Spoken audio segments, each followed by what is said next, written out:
Mari kita bersama-sama membuka kitab suci dari Injil Yohanes, pasal yang ke-15.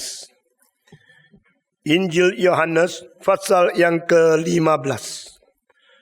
Setelah mendapatkan, kita membaca dari ayat 9 dan seterusnya. Injil Yohanes, pasal yang ke-15, dari ayat yang ke-9 dan seterusnya. Seperti Bapa telah mengasihi aku, demikianlah juga aku telah mengasihi kamu. Tinggallah di dalam kasihku itu. Jikalau kamu menuruti perintahku, kamu akan tinggal di dalam kasihku. Seperti aku menuruti perintah Bapakku dan tinggal di dalam kasihnya. Semuanya itu kukatakan kepadamu, supaya sukacitaku ada di dalam kamu, dan sukacitamu menjadi penuh. Inilah perintahku, yaitu supaya kamu saling mengasihi, seperti aku telah mengasihi kamu.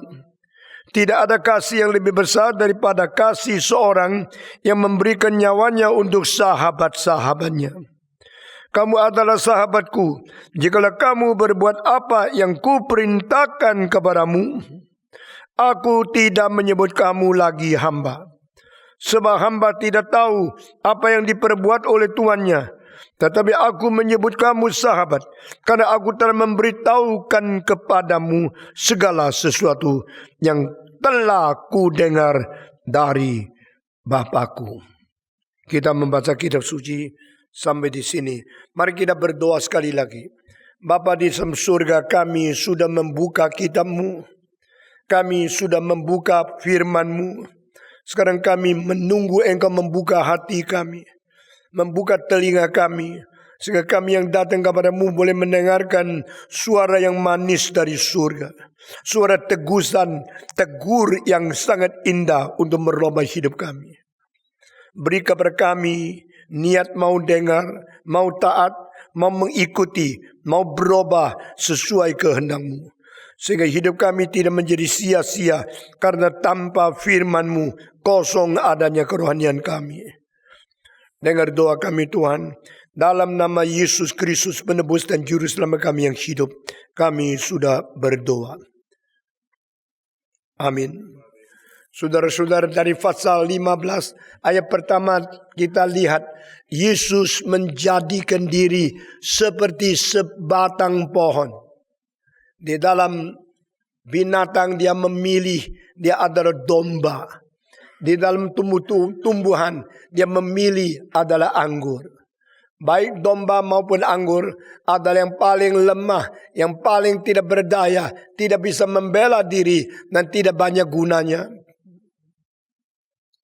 Domba satu-satunya ciri khas keistimewanya adalah dia bodoh dan tidak tahu arah. Kami semua, kita adalah seperti domba yang sesat, masing-masing berjalan di dalam jalan kita sendiri-sendiri. All we like sheep has gone astray. Everybody chose our own way. We turn away from our God. We chose our own way according to our own will. We oppose Him. We reject Him. Kita semua seperti domba, bodoh tidak tahu arah. Dan Kristus menjadi domba Paskah yang mati mengganti kita. Sehingga dia membawa kita kembali.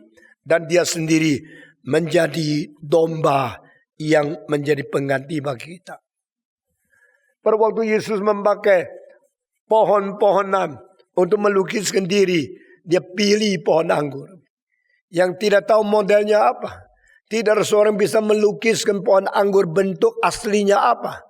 Semua pohon anggur yang digambar ada digambar menurut kerangka, menurut sesuatu yang dibikin untuk dia merambat di atasnya. Kalau engkau membuat sesuatu kerangka yang tinggi, pohon anggur akan menjadi tinggi. Kalau engkau membuat sesuatu kerangka yang rendah, dia akan merambat di bawah. Karena pohon anggur tidak ada peta teladan diri. Dia hanya peta teladan menurut apa yang Bapa mau. I am the true wine and my Father is the husbandman. Bapakulah pengasuhnya. Aku taat kepada Bapa. Segala sesuatu yang disebut virtue, segala sesuatu yang disebut etika dan moral, prinsip yang paling tinggi ada berdasarkan Kristus sebagai teladan kita. Sebagaimana Kristus memperlakukan diri di hadapan Allah yang mengutus, di situ kita belajar bagaimana taat kepada Kristus yang mengutus kita. As my Father sent me to you, I send you too. As my Father loved me so, I love you too. I obey to my Father, and that is the example. That is the way you should learn how to obey to me. Sebagaimana Allah mengasihi aku mengasihi kamu. Belajarlah dari cara aku bagaimana mengasihi kamu untuk mengasihi satu dengan orang lain. Yesus adalah pokok anggur yang lembut, yang lemah, yang tidak bisa membela diri. Kita telah merenungkan bahwa pokok anggur adalah kayu yang tidak cocok bikin meja. Kayu yang tidak bisa bikin kursi. Kayu yang tidak bisa bikin tongkat sekaligus. Itu kayu yang terlalu rapuh, terlalu tidak kuat. Tetapi pokok anggur mempunyai kelebihan lebih daripada semua pohon yang lain. Di antara semua pohon, pohon anggur adalah pohon yang paling banyak berbuah. Dan disitulah fungsi kita mengikut Tuhan Yesus. Tuhan berkata, I am the true vine, you are the branches. So your uniqueness, you are different from the cedars. You are different from fig trees. You are different from other very tall, very strong, very arrogant trees. You are not as them. You should, like me, meek, look weak, and tender, and obedient and submissive to your Father. Kelebihan Kristen adalah kita lembut. Pada waktu kita kaku, pada waktu kita hebat, waktu kita rasa kita boleh merajalela bagi orang lain, saat itu pun engkau gagal. Saudara-saudara, kadang-kadang kita mau menyatakan gengsi kita, kelebihan kita, kebolehan kita.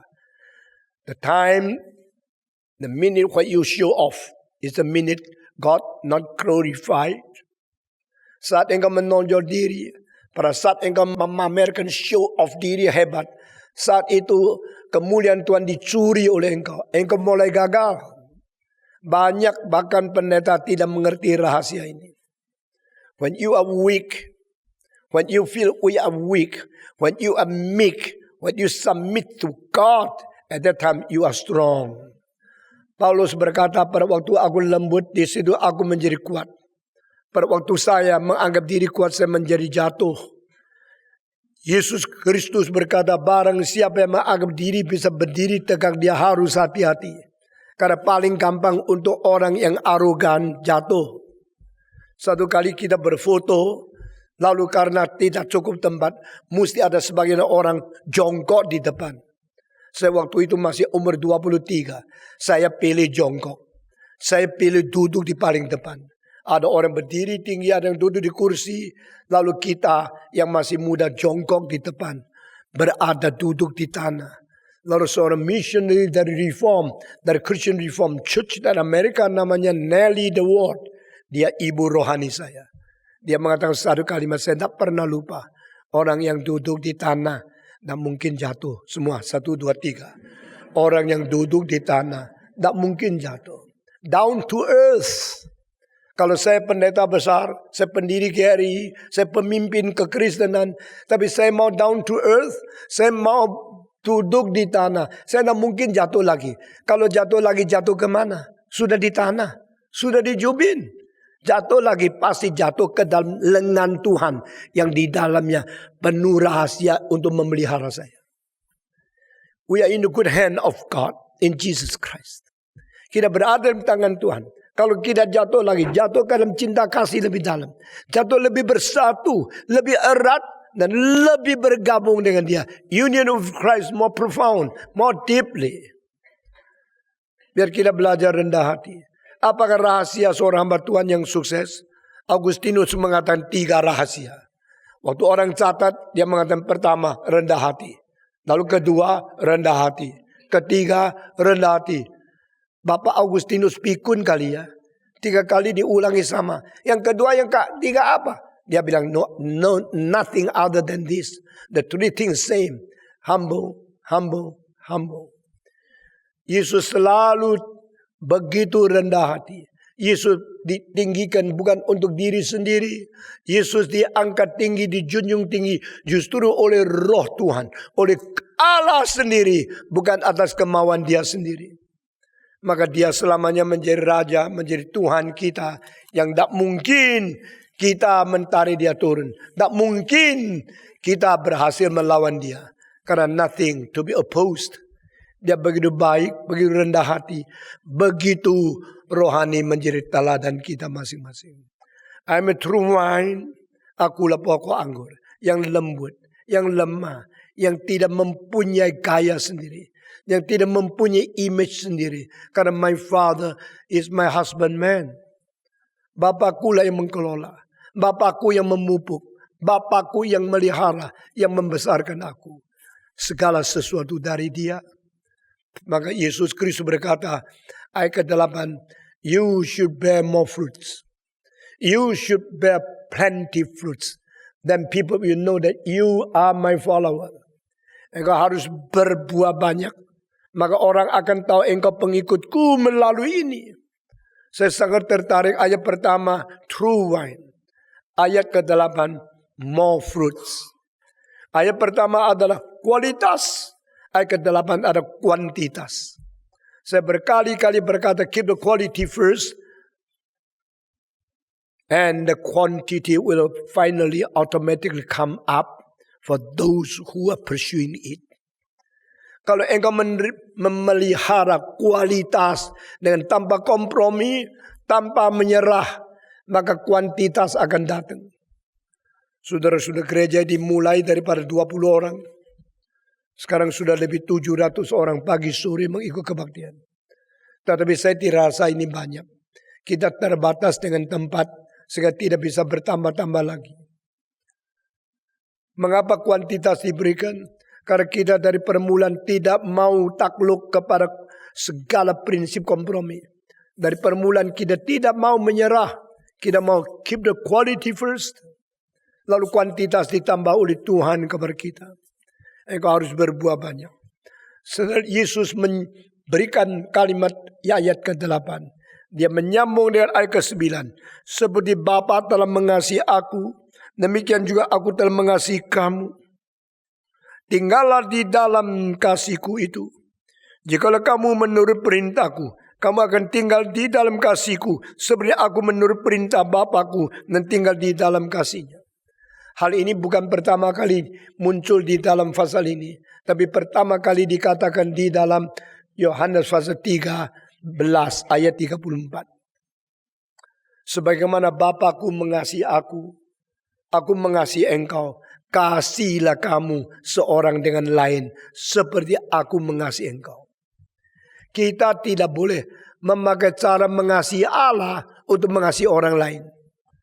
Meskipun kita mengetahui mengasihi Allah jauh lebih gampang dari mengasihi saudara. Mengasihi saudara itu banyak hal yang merintangi. Karena banyak saudara kita tidak terlalu enak kita cintai. Kita lihat saudara-saudaraku banyak kelemahan, banyak kekurangan. Banyak hal yang ganjil yang kita tidak bisa cintai. Tetapi kalau kita memakai cinta kita kepada Tuhan untuk mencintai manusia yang lain, baik tak? Saya tanya, with your love to God, to love your brother, is it good? Kalau kita pakai cinta kita kepada Tuhan untuk mencintai sesama kita, baik tidak? Tidak baik. Karena cintamu kepada Tuhan bisa berubah. Lalu engkau memakai cintamu kepada Tuhan untuk menjadi ukuran mencintai sesama. Itu akan berubah juga. Satu-satunya kriteria yang stabil dan konstan adalah memakai cara Tuhan mengasihi aku untuk menjadi ukuran mengasihi orang lain. Karena cinta Tuhan terhadap kita tidak berubah.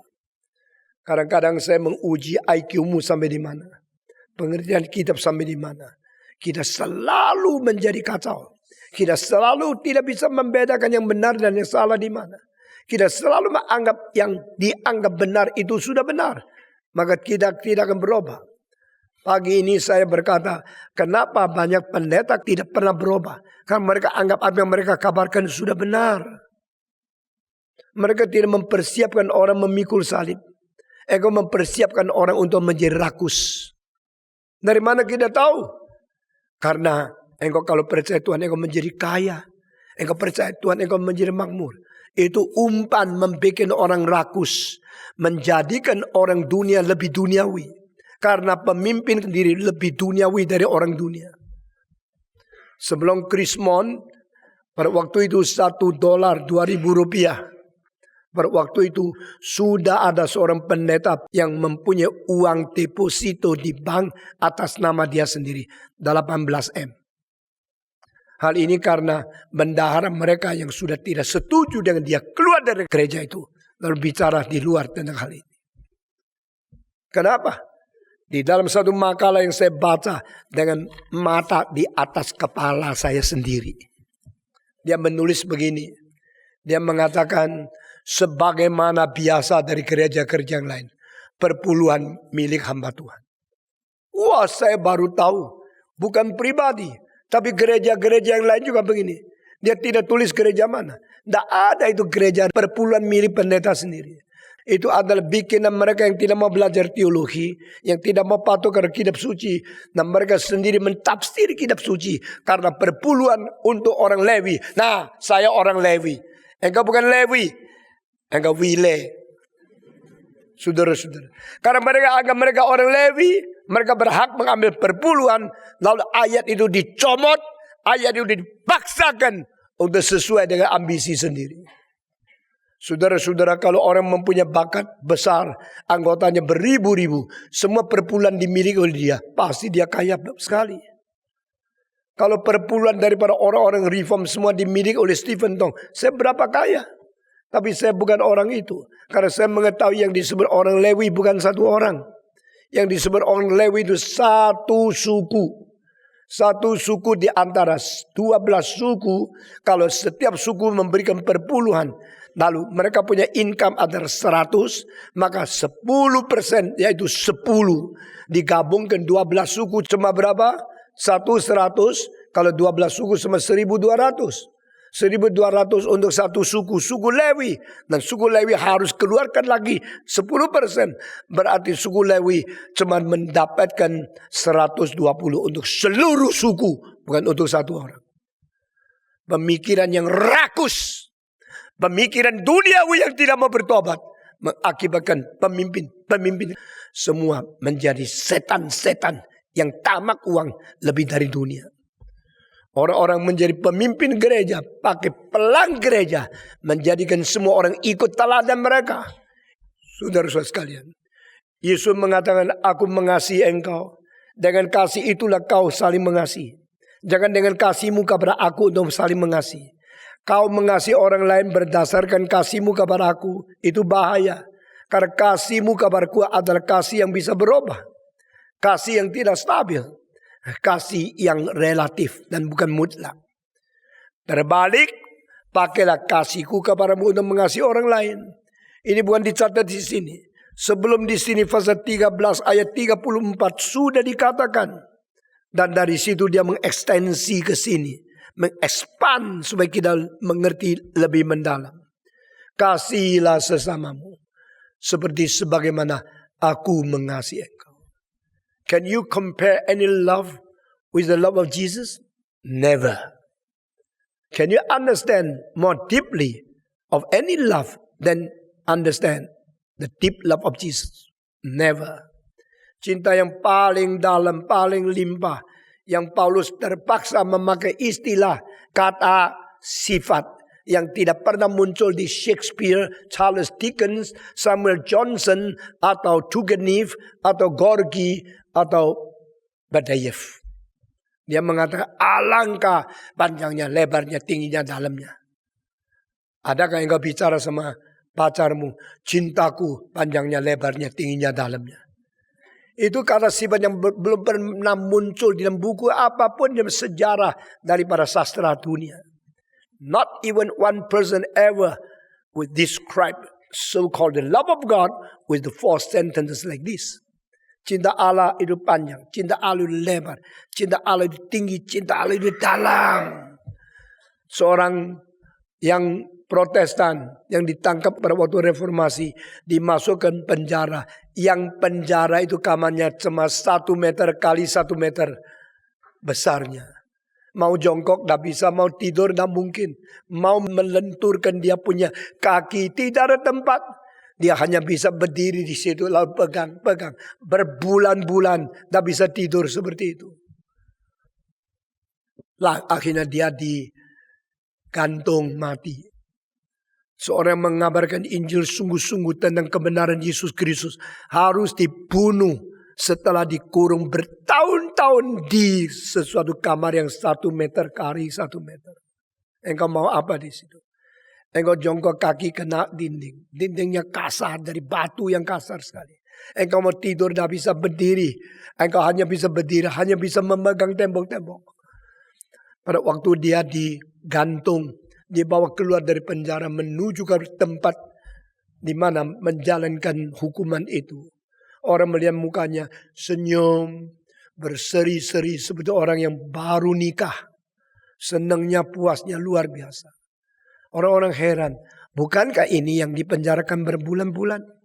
Bukankah ini yang berada di penjara 1 meter kali 1 meter? Bukankah ini di penjara di tempat yang tidak ada jendela, hanya 1 lampu kecil? Berbulan-bulan, berpuluh-puluh hari di situ. Kenapa dia masih senyum-senyum? Maka ada seorang mengatakan, I want to go to that place. I want to inspect. I want to observe. I want to understand what is the secret that he still keep smiling face. He still feels so and show that he is so happy. Mereka minta masuk ke dalam penjara di mana dia kurung berbulan-bulan. Mau mencari rahasia. Tidak ada kitab suci, tidak ada buku nyanyian, tidak ada alat apapun. Kecuali kalau makan, dikasih makan, lalu dikeluarkan lagi. Dia tidak ada apa-apa pun. Akhirnya sebelum mereka keluar dari penjara, menemukan di dinding ada sesuatu hal yang digambar dengan kuku. The only instrument he had is the nail. Dia pakai kuku kerok di atas dinding itu. Satu tanda kayu salib yang kosong. Kayu salib yang hanya pinggirannya saja. Tidak ada padat. Tidak ada apa-apa. Dan di tengah-tengah ditulis cinta kasih. Di kanan ditulis panjang. Kiri ditulis lebar. Yang di tinggi ditulis tinggi. Yang di bawah ditulis dalam. Alangkah panjangnya, lebarnya, tingginya, dalamnya. Kasih Kristus. Tandanya salib. Kasih di tengah, panjang, lebar, tinggi, dalam. Oh, mereka sadar. The love of Christ constrains him. The love of Christ satisfying him. The love of Christ moves him, enlighten him, give comfort to him, console him forever. Ada cinta Kristus yang telah mendorong, memberikan pengharapan, yang memberikan anjuran, memberikan kekuatan kepada dia. Cinta salib yang alangkah tingginya, alangkah dalamnya, alangkah panjangnya, alangkah lebarnya. Maka Kristus berkata, as what I have loved you, you should love your brothers just like what I love you. Kasihilah saudara-saudara kekasihmu. Kasihilah sesamamu seperti aku mengasihi engkau. Ini perintahku. Lalu saya tanya, kapan seharusnya engkau melaksanakan saling mengasihi perintah Kristus? Pada waktu orang banyak senang sama kamu? Tidak. Pada waktu engkau tidak puas kepada orang lain, saat itu engkau harus menjalankan. Apa artinya saling mengasihi? Di dalam dirimu tidak boleh mempunyai minat, ada musuh, ada orang tidak senang. Bukan begitu Pak Tong. Bukan begitu apa? Memang begitu. Rekan-rekan yang kau tidak senang, itulah tujuan cinta kasih. Orang-orang yang membuat engkau risau, itulah orang yang menjadi objek kasih. Saya bersyukur, saya belajar satu hal di dalam hati saya, tidak ada musuh. Engkau bagaimana melawan saya sama kasihan dan berdoa bagimu. Aku tidak suka membela diri. Aku tidak suka menyerang kembali. Aku tidak suka menjawab kepada semua orang yang curiga kepada saya. That is my calling. My calling is to love one another. My calling is to preach the gospel. My calling is to share the word of God and to bring forth the good tidings of Christ among the heathens, to call upon the pagans to repent to Jesus Christ. Kalau jiwa kita tidak ada musuh, tidak ada satu orang yang bikin kita jengkel, kita akan hidup lebih umur panjang. Saya berkata ke saudara, saya masih bisa hidup bukan karena saya lebih sehat. Saya masih hidup karena hati saya tidak ada gangguan kebencian kepada orang lain. That is the secret. If you have no hatred to others, if you can love one another, if you learn from Jesus Christ how to be merciful to others, how to forgive others, not defending yourself, not offending others, probably your life will be expanded longer. Ini satu rahasia rohani. Kita bagaimana capek, tidak kekurangan sukacita. Saudara-saudara sekalian, kalau kita betul-betul melayani Tuhan dengan capek, kita tetap tidak kurang sukacita. Kita bagaimana letih lesu, kita tidak kurang kepuasan di dalam hati. Karena I have served my Lord. I'm serving the one who had been crucified for me. The one who had taken away all my sins. The Lord Jesus Christ, the Son of God, the only begotten Son of God, who bare my sins, who suffered to replace me on the cross. Dengan ucap syukur seperti itu, engkau akan mengasihi orang lain lebih. Engkau akan bekerja pekerjaan Tuhan lebih rela, lebih sudi, lebih sungguh-sungguh mau berkorban.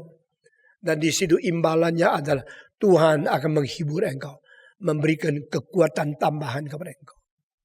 Saudara belajar mengasihi orang lain. Saya tanya sekali lagi, when should be the time we love one another? The time when you get offended. The time where people are enemies of you. Engkau bilang, kalau mereka baik sama saya juga baik kok. Saya asal jangan diganggu, saya baik-baik. Saya tahu lu baik-baik, tapi lu coba baik-baik waktu engkau tidak diganggu. Itu baik-baik orang kafir. Orang kafir sama. Kalau ada orang ganggu juga baik-baik. Anjing juga sama. Kalau ada diganggu juga baik-baik. Tapi kalau engkau tendang dia pasti menggigit kamu. Kurang ajar lu ya. Dia bilang, lu kurang ajar duluan. Tapi dia bisa bahasa Indonesia. Dia bilang, kayak gila lu ya. Lu tendang saya kok bilang saya kurang ajar. Kadang-kadang kita tidak sadar berapa banyak kita melukai orang lain. Kadang-kadang kita tidak insyaf berapa banyak kita telah merugikan orang lain. Cuma kita terlalu gampang insyaf kalau orang lain melukai kita. Karena kita mempunyai jiwa skizofrenik dan kita mempunyai jiwa paranoid. Kalau engkau mengatakan orang boleh, orang katakan engkau tidak bisa. Kalau engkau kurang sopan tanpa orang lain itu lumrah. Kalau orang lain tidak sopan sama kamu, yang marah. Karena apa? Arogansi. Karena gengsi. Karena kesombongan di dalam dirimu membuat engkau menjadi paranoia. Saudara-saudara sekalian, when will be the time we should love one another? What is the moment we should love another? The moment when you are offended. The moment when people hate you. And that is the examination from God. That is the moment to be examined by God. To show how endure, how loving, how merciful you are. Kita sering tidak tahu rahasia cinta itu apa. Cuma tahu kalau cinta, kalau dia ganteng, dia elok, dia kaya, dia baik sama kita cinta. Itu cinta kafir. Cinta orang Kristen dan cinta terbalik. Engkau tidak baik kepada saya tetap mencintai kamu. Engkau tidak hormati saya tetap mengasihi kamu. Engkau tidak mengerti saya tetap mau mengerti kamu. To love a person who is in the failure, that love is true. To love a person to sacrifice yourself, to accomplish others, that is true love. Cinta sejati adalah cinta menyangkal diri, mengorbankan diri demi membangun orang lain. Mengkorbankan diri demi melengkapi orang lain. Itu cinta sejati. Yesus berkata, sebagaimana aku mengasihi engkau, engkau harus mengasihi sesamamu. Dengan demikian, engkau melaksanakan perintahku. Orang yang melaksanakan perintahku adalah orang yang selalu berdiam di dalam diriku. You will always abide in me. Always live within me. Engkau akan hidup bersama dengan aku di dalamku jika engkau menjalankan perintahku. Dan perintahku adalah engkau harus saling mengasihi. Saudara, saya sudah bicara sama saudara dengan beberapa kalimat. Pasal 14 sampai pasal 16. Ini 3 pasal adalah kalimat-kalimat perpisahan sebelum Kristus naik ke atas kayu salib. Berbeda dengan pasal 5 sampai 7 di Matius menjadi permulaan Kristus mengajar pada waktu dia mulai pekerjaan sebagai Mesias. Pasal 14 sampai pasal 16 adalah setelah selesai tugas Mesias dan sebelum naik atas kayu salib, dia memberikan pertuturan yang terakhir sebagai kata-kata perpisahan dengan murid-murid. Dan perpisahan ini mengandung salah satu hal yang paling penting, yaitu mengutus Roh Kudus turun kepada dunia ini. Hadiah Tuhan untuk umat manusia terbesar adalah mengirim anak yang tunggal. The biggest gift God have given to this world is He sent His only begotten Son to be the gift freely to be given to human being. Tetapi hadiah terbesar Tuhan berikan kepada gerejanya adalah mengirim pribadi ketiga. The first person God send the second person Christ to the world. That is the biggest gift. The first and second person give the third person to the church. That is the biggest gift. Hadiah Tuhan untuk dunia terbesar adalah Yesus Kristus. Hadiah Tuhan kepada gereja adalah mengirim Roh Kudus dari Bapa dan Anak memenuhi kita, memimpin kita, mencerahkan kita, membawa kita kepada kebenaran. Kita bersyukur kepada Tuhan, Allah Bapa, Allah Anak bekerja sama dengan cinta kasih, tidak peduli pengorbanan berapa besar. Yesus pernah datang di dunia 33 tahun setengah, lalu naik ke surga. Setelah Yesus naik ke surga, Bapa dan Anak kirim Roh Kudus turun untuk sampai hari ini belum pulang. Roh Kudus pada hari Pentakosta turun ke dunia sampai hari ini masih di gereja, belum kembali ke surga. Itu cinta yang begitu besar, cinta begitu beribu-ribu tahun berada di tengah-tengah kita. Kita bersyukur kepada Tuhan. Dan saudara-saudara, kalau 14 sampai 16 adalah nubuat dan janji tentang Kristus mengirim Roh Kudus kepada kita. Kenapa pasal 15 khususnya dari ayat pertama sampai pertengahan tidak ada kalimat tentang Roh Kudus? Where is the Holy Spirit in this portion? Di dalam bagian ini di mana Roh Kudus? Saudara-saudara, saya berkata kepada saudara, di dalam ayat-ayat ini menyembunyikan peranan Roh Kudus yang tidak kelihatan. Yesus adalah pokok anggur, kita adalah apa? Ranting-rantingnya. Di antara pokok dan ranting itu ada satu yang mengalir. Dari pokok ke ranting itu apa? Getah. Getah yang memberikan suplai kepada ranting itu mewakili Roh Kudus. Tanpa pekerjaan Roh Kudus, kelimpahan anugerah Tuhan tidak tiba kepada hidup kita masing-masing. Tanpa pekerjaan Roh Kudus, tidak ada anugerah Tuhan yang disalurkan ke dalam hidup kita yang senantiasa kering. Kita bersyukur kepada Tuhan, hidup kita begitu diberikan kelebihan, diberikan akan kecukupan. Karena getah itu mewakili anugerah Tuhan yang dilimpahkan ke dalam hidup kita yang bersaksi melayani Tuhan. Puji Tuhan. Yesus berkata di sini, maka jikalau kamu menuruti perintahku, kamu akan tinggal di dalam kasihku. Seperti aku menuruti perintah Bapakku dan tinggal di dalam kasihnya. Yang disebut tinggal di dalam Kristus. Itu apa artinya? Tinggal di dalam Kristus berarti bergabung terus menerus, tidak berhenti, senantiasa di dalam hubungan erat dengan Kristus. Who can keep that? Kita selalu mendengarkan union with Christ, dan gereja yang paling banyak membicarakan tentang union with Christ bukanlah gereja Protestan, bukanlah Reform, bukanlah juga akan Anglican, Methodist, Baptist, atau gereja-gereja yang lain. Gereja yang paling banyak bicara tentang Union with Christ ada gereja Ortodoks. Dan mereka mementingkan Yohanes jauh lebih daripada Paulus. Protestan menekan kepada Paulus dan teologi pikiran Paulus. Dan Ortodoks menekan pikiran dan pentingkan akan Yohanes. Dan Union of Christ paling sering mengandung 4 yang paling penting. Yang pertama adalah spiritual union. Kedua ada organic union. Ketiga ada eternal union. Dan keempat ada mysterious union. Bukan mistik, tetapi misterius. Bukan organization, bagi organic. Karena ini ada organic union. Roh Kudus yang menjadi penengah, menjadi mediator, membawa getah, membawa kelimpahan anugerah Roh Kudus untuk dicurahkan ke dalam diri kita, mengisi kebutuhan kita, memperbarui relasi kita, membuat kita limpah penuh cinta kasih, sehingga pekerjaan Roh Kudus mengakibatkan kita bisa tinggal di dalam Kristus untuk terus menerus. Saudara-saudara, orang kalau mempunyai relasi baik dengan Tuhan, ngomong sama dia berapa kalimat engkau sudah sadar. Hamba-hamba Tuhan yang mempunyai relasi baik dengan Tuhan, khotbah berapa kalimat engkau sudah sadar. Dia sedang menyampaikan pengetahuan atau dia sedang menyampaikan isi hati dia yang limpah relasi dengan Tuhan. Orang rohani bisa mengerti, bisa menaksir, bisa mengukur segala sesuatu.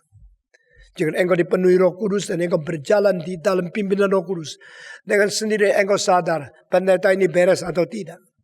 Ini sedang menyondol diri, ini sedang mempamerkan pengetahuan, atau ini sedang membagikan kelimpahan hidup. Jika engkau mempunyai relasi baik di dalam Tuhan, engkau mempunyai kelimpahan relasi dengan Roh Kudus, dengan sendiri engkau mengetahui orang Kristen yang lain bersaksi, saksi dia itu memuji diri, meninggikan diri atau meninggikan Kristus. Ini tidak bisa disimpan, tidak bisa dipura-purakan. Saya paling takut banyak orang sudah sekolah teologi, mereka sudah menjadi mesin khotbah. Mereka sudah pintar mengatur bahasa. Setiap kalimat itu seperti kalimat dari Sion. Setiap kalimat itu tidak ada salah di teologinya. Semua benar. Tapi kering. Dingin. Dan mematikan orang. Paulus berkata, harafiah mematikan. Hanya makna spiritual itu menghidupkan. Setiap khotbah, kalau kita khotbah hanya dengan bahasa. Dengan tata bahasa, retorik yang bagus. Dengan kalimat-kalimat yang bersastra, tapi tidak urapan Roh Kudus. Khotbah itu mematikan orang, bukan membangkitkan orang. Kiranya Tuhan memberkati kita. Yesus berkata, jalankan perintahku. Perintahku adalah saling mengasihi. Dengan menjalankan perintahku dan melaksanakan saling mengasihi, engkau senantiasa berdiam di dalam diriku. You abide in me forever. Every minute, every moment, you abide in me consistently. Saudara-saudara, Tuhan memberkati kita, biar kita menjadi orang yang berdiam di dalam Kristus. Lalu dari ayat 11 dia katakan, semuanya itu kukatakan kepadamu, supaya sukacitaku ada di dalam kamu, dan sukacitamu menjadi penuh. Apa artinya? Kamu ada sukacita? Ada. Kamu sudah ada sukacita, tapi sukacitamu tidak pernah penuh. Sukacitamu itu ada conditional. Kalau engkau mendapatkan berkat ini, berkat itu, sukacita tambah. Kalau sukacita itu tidak tambah, karena kurang berkat, engkau tidak tambah. Maka Yesus mengatakan, sukacitamu boleh ada di dalam dirimu, supaya sukacitamu menjadi penuh. Artinya apa? Sukacitamu tidak cukup. Engkau perlu menerima sukacitaku. Dan kalau sukacitaku ada di dalam dirimu, engkau mendapatkan sukacita yang penuh. Your joy will be fulfilled. You fully enjoy the true happiness.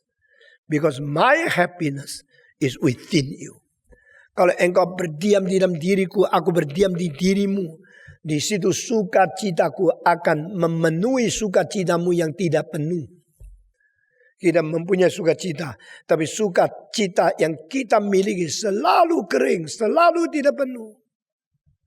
Banyak pemuda-pemudi tidak suka ke gereja karena tidak interest. Nothing attracting. Yang menjadi daya tarik pergi tempat dansa, tempat judi, pergi tempat mabuk, pergi tempat main-main perempuan. Itu bukan sukacita, itu senang-senang. Orang yang tidak mengerti sukacita cuma tahu senang-senang. Dia menjadi encim senang-senang. Menjadi saudara senang-senang. Menjadi manusia senang-senang. Senang-senang sama sukacita lain. Seperti wanginya perempuan sama wanginya bunga lain. Wanginya perempuan itu ditambah dari luar. Satu hari kemudian keringannya bau, hilang wanginya. Wangi bunga tidak usah dikasih. Pernahkah engkau melihat orang kasih parfum untuk bunga? Bukan dikasih lagi minyak wangi. Tidak perlu. Karena wanginya dari dalam bukan dari luar. Tetapi manusia wanginya dari luar.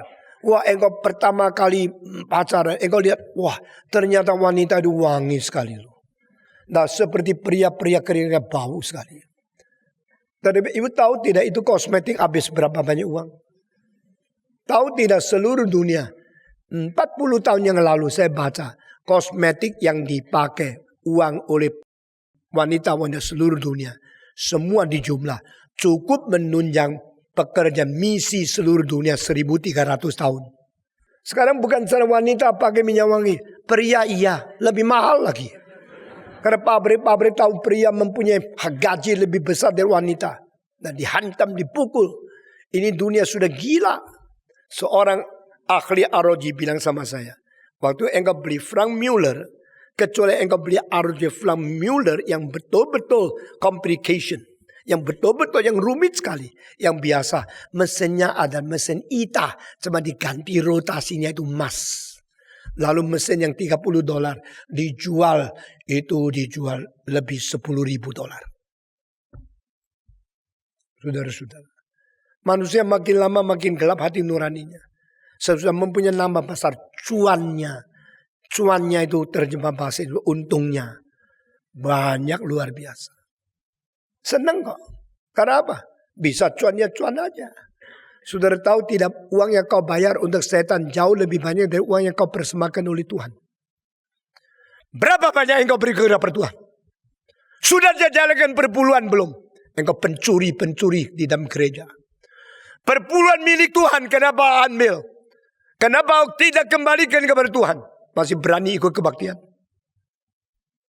Saudara memberikan uang untuk pelacur. Memberi uang untuk nafsu. Untuk seks. Untuk buku-buku seks. Untuk kosmetik.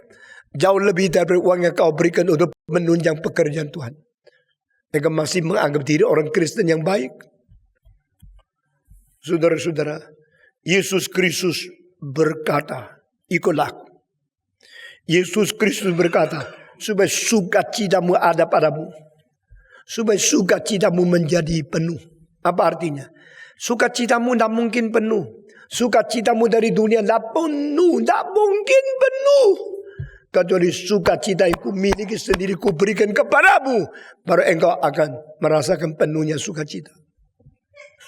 Saudara-saudara saya selalu capek luar biasa. Apalagi menjelang usia tua. Makin merasa capek. Merasa letih. Tapi saya berkata saya senantiasa merasakan penuh sukacita. Hatiku, jiwaku selalu dipenuhi dengan sukacita dari surga. Even though I'm so tired, so bored, but I know the spiritual joy is filled in my heart. I always enjoy the fullness of the joy from heaven, where I'm doing His will. Yesus berkata, aku senantiasa melakukan apa yang diperkenan oleh Bapakku. Saat itu banyak orang dengar kalimat itu langsung percaya kepada dia. Bukan karena fasih, bukan karena retorik, bukan karena khotbahnya baik. Karena dia melaksanakan tugas sebagaimana manusia seharusnya melakukan. If we are doing all your responsibility as being a man before God, people will get moved. And they will turn to Jesus Christ. Barang siapa yang menjalankan kehendak Tuhan, orang itu akan membuat gerakan rohani kepada orang lain. Dan banyak orang akan digerakkan oleh kembali kepada Tuhan. Yesus berkata, aku senantiasa menyenangkan Bapakku, melakukan kehendaknya. Saat itu langsung banyak orang percaya kepada dia. Satu kali lagi mengatakan, semua yang dikatakan Yohanes kepada Yesus Kristus, semua nubuat yang ditunjukkan kepada Yesus, tidak ada satu kalimat itu kosong. Maka di situ banyak orang percaya kepada Yesus Kristus. Dua hal ini apa artinya?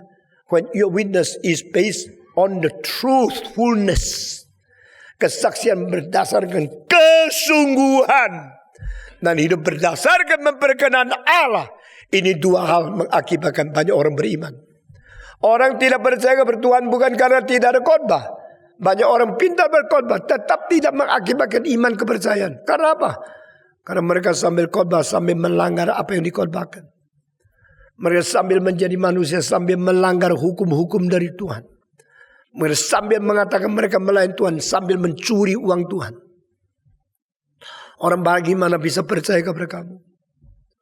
Saudara-saudara, if you are truly bear witness for the glory of God, if you are truly obey God and live to satisfy His heart, people will automatically turn to God through your witness and through your behavior. Yesus berkata, sukacitaku akan berada di hatimu dan sukacitamu akan dipenuhi. Dua tahap. Bersukacita tapi tidak pernah puas. Kembali kepada Tuhan, jalankan perintahnya. Dan sudah jalankan perintahnya, sukacita dia akan masukkan sukacita. Dan sukacita dia akan mengisi, mempenuhi dan akan mempuaskan sukacita kita. Ini perintah dari Tuhan. Dan ini ajaran dari Yesus Kristus. Semuanya itu kukatakan kepadamu supaya sukacitaku ada di dalam kamu dan sukacitamu menjadi penuh. Inilah perintahku, yaitu supaya kamu saling mengasihi seperti aku telah mengasihi kamu. As what I love you, you should love one another. And this is my commandment. Saya sudah bicara berkali di sini. Perintah Tuhan itu hanya dua yang besar. Yang pertama untuk intern. Yang kedua untuk eksternal. Untuk intern di dalam gereja saling mengasihi. Untuk di luar sehati mengabarkan Injil. You love one another inside and you preach the gospel bravely outside. These two commandments will make you a perfect Christian. Orang Kristen yang sempurna adalah orang Kristen yang mengasihi. Orang Kristen yang sempurna ada orang yang menjalankan tugas. Saya berkali-kali dan saya tidak bosan mengatakan, orang di dunia yang paling saya hormati, yaitu orang yang mengabar Injil. Jangan heran kenapa saya begitu memperhatikan, begitu membela, begitu mengasihi orang yang mengabar Injil. Karena itu orang paling langka di dunia. Kenapa engkau tidak mau menjadi orang yang mengabarkan Injil? Kenapa engkau tidak memberitakan firman Tuhan kepada orang lain? Tahu tidak begitu banyak orang tidak ada pengharapan. Kecuali telinga mereka boleh mendengar Injil keluar dari mulutmu. Dan engkau yang mempunyai rahasia. Engkau yang mempunyai berita. Engkau mempunyai kabar baik. Engkau tutup mulut. Sehingga mereka hancur hari depan. Mereka tidak mungkin mengenal Tuhan Yesus. Let the fire burn on now. Even start from now. Continuously. To burn our heart. To love God. To walk in His commandment. Perintah Kristus saling mengasihi. Perintah Kristus mengabarkan Injil. Mari kita berdoa. Bapa di dalam surga, kami berterima kasih untuk pengajaran-pengajaran yang penting, yang pedih, yang sangat sulit kami terima. Engkau sudah berikan kepada kami. Kami berterima kasih. Ini merupakan karunia ajaib. Ini merupakan anugerah yang kami tidak layak terima. Tapi engkau tetap mau memberikan. Supaya kami menjalankan perintah-Mu. Dan sukacita kami boleh dipenuhi. Karena sukacita Tuhan akan dikirim masuk ke dalam hati kami masing-masing. Dengar doa kami Tuhan. Kami berterima kasih, bersyukur dan kebaktian yang sudah Tuhan pimpin pada hari ini. Dalam nama Yesus Kristus, penebus dan juru selamat kami yang hidup, kami sudah berdoa. Amin.